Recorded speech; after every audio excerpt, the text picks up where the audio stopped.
Assalamualaikum warahmatullahi wabarakatuh. Kembali lagi bersama saya Ibu Mie Goreng di Rebus dalam acara untuk saat ini kita akan melakukan monolog. Nah, eh, di dalam monolog kali ini saya akan memberikan keluh kesah mungkin karena di masa pandemi saat ini ada beberapa hal yang menjadi pro kontra, apalagi setelah mendengar PPKM untuk saat ini diperpanjang. Nah, sembari ngobrol berbincang-bincang, jangan lupa dulu ya follow, subscribe, like, and comment and share channel Ibu Mie Goreng Kontribus. Nah, sambil kita ngopi, sambil kita membahas hal yang menjadi keluh kesah, mungkin ini yang pribadi rasakan. Nah, ngopi dulu. Nah, ngopi tanpa merokok gak enak, nah, gitu.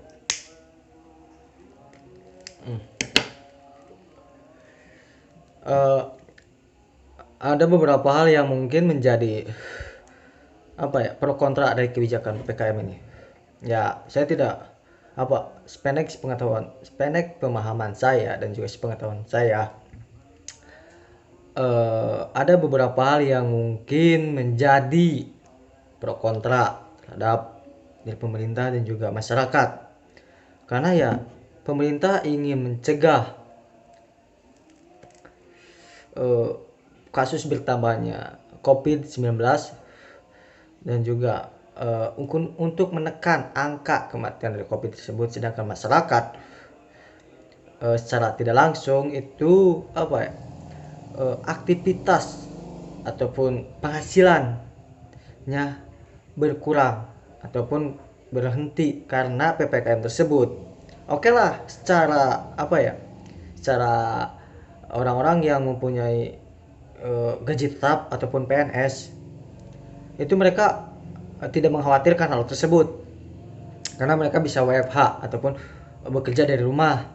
Sedangkan bagi orang-orang yang di lapangan, karena sudah banyak terjadi kasus-kasus contohnya gini, tukang tambal ban harus tambal online. Nah, itu salah satu yang sangat unik, tambal ban yang harus dilakukan secara online. Nah, sedangkan itu kan pekerjaan yang memang diharuskan langsung gitu, tidak bisa dilakukan dari rumah, dalam artian secara online. Sedangkan beberapa pekerjaan yang memang harus dilakukan secara langsung ataupun bertetap langsung bertemu dengan klien ataupun pelanggannya. Nah, itu jadi oke lah, kita laksanakan PPKM. Setidaknya di dalam pelaksanaan PPKM itu ada beberapa yang harus diperhatikan. Yang pertama, sandang, pangan, dan papan itu harus diperhatikan. Nah, itu buat pemerintah dan juga yang berhubungan dengan bansos, terutama bansos, itu setidaknya harus tercukupi lah ketika dilakukan PPKM darurat ini. Saat ini PPKM yang diperpanjang sampai tanggal 25, karena mereka itu, masyarakat itu ya kebingungan. Oke lah, secara 1 hari 2 hari mereka bisa bertahan, tapi untuk skala berkelanjutan itu sampai dengan tanggal 25 tersebut, mereka mencari makan dari mana, sedangkan pencaharian mereka itu dibatasi. Nah, itu jadi ya buat pemerintah, saya ini hanya menyampaikan pandangan dari point of view ataupun sudut pandang yang saya ketahui. PPKM yang saat ini ya merupakan, ya gimana ya, di satu sisi pemerintah juga ingin menekan melonjaknya angka COVID-19, tapi di satu sisi masyarakat itu juga membutuhkan pencaharian atau membutuhkan pemasukan yang lebih, dalam artian ya mereka bukan hidup itu hanya untuk 1 hari 2 hari, apalagi setelah masuk sekolah itu diperlukan biaya lagi tambahan. Sedangkan biaya saat ini mereka hanya mencukupi untuk kebutuhan sehari-hari. Nah gitu. Jadi mohon diperhatikan sampai sejauh itu. Ya, semoga PPKM saat ini bisa mengurangi meningkatnya COVID-19. Dan juga diperlukan harmonisasi ataupun hubungan yang berkelanjutan antar pemerintah dan juga masyarakat. Sebenarnya yang menjadi permasalahan di sini menurut saya ya, yang pertama karena kurangnya sosialisasi, kedua pemahaman masyarakat terhadap penyakit tersebut salah satunya, yang ketiga karena kebutuhan. Nah itu yang paling penting adalah kebutuhan, karena ketika berbicara kebutuhan siapapun juga itu bisa menggunakan hal apapun untuk memenuhi kebutuhan tersebut. Nah, buat influencer ataupun pengusaha-pengusaha, mohon ya sudah banyak lah yang dilakukan oleh influencer ataupun pengusaha-pengusaha yang memang terketuk hatinya untuk membantu meringankan beban pemerintah, dalam artian membantu masyarakat di masa pandemi saat ini.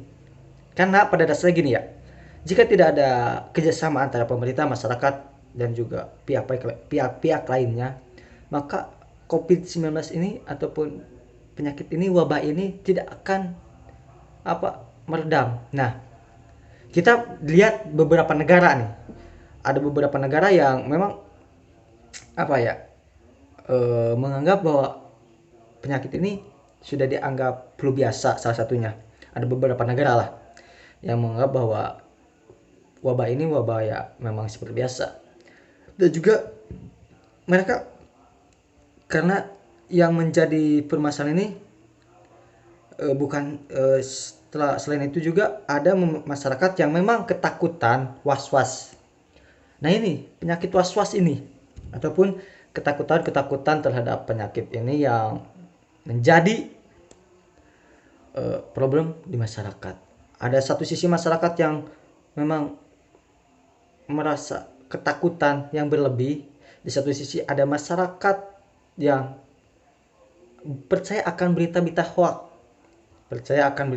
Nah, ya sebenarnya saya melihat beberapa penjelasan dari Dokter Tirta tentang air kelapa. Nah, air kelapa itu kan ya, air kelapa itu yang sebagai saya kurang lebih tahu, tapi menurut dia ya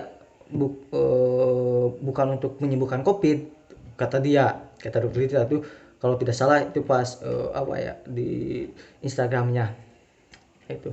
Jadi ada masyarakat yang memang kurang pengetahuan ataupun kurang pemahaman tentang COVID-19, dan juga ada masyarakat yang ketakutan terhadap COVID-19, dan juga bahkan ada beberapa ya di kota besar yang kena COVID itu menjadi sebuah aib.